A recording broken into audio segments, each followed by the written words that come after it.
আপনার মনে হচ্ছে আমি এমনটা কেন করছি, তাই না? মনে হচ্ছে, কিন্তু আমি জানি আপনি আমাকে আবারও মিথ্যা বলবেন। না না, এইবার আমি মিথ্যা কথা বলবো না। আসলে আমি অস্ট্রেলিয়াতে অ্যাপ্লাই করেছি স্কলারশিপের জন্য। আশা করছি পেয়ে যাব। ছাত্রী হিসেবে আমি খুব একটা খারাপ না, কিন্তু সমস্যা হচ্ছে বাবা আমাকে বিদেশে যেতে দিতে চায় না, কারণ আমি তার একমাত্র সন্তান। তিনি মনে করেন আমি মেয়ে মানুষ, বিদেশে গিয়ে একা কিভাবে জীবনযাপন করব। আপনি যদি এখন আমাকে বিয়ে করতে চান, তাহলে তো আমার আর বিদেশ যাওয়া হবে না।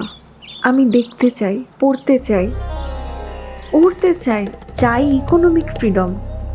আমার মাও এমন স্বপ্ন দেখতো, কিন্তু যেদিন তিনি ঢাকা ভার্সিটিতে চান্স পেল, ওই দিন রাতেই মায়ের হুট করে বিয়ে হয়ে গেল। মা বিয়ের কিছু বুঝে ওঠার আগেই 1 বছরের মধ্যে আমি এসে পড়লাম। ব্যাস, মায়ের সব স্বপ্ন শেষ। আপনি তো এই কথাটা আপনার হবু হাজবেন্ডকেও বলতে পারতেন।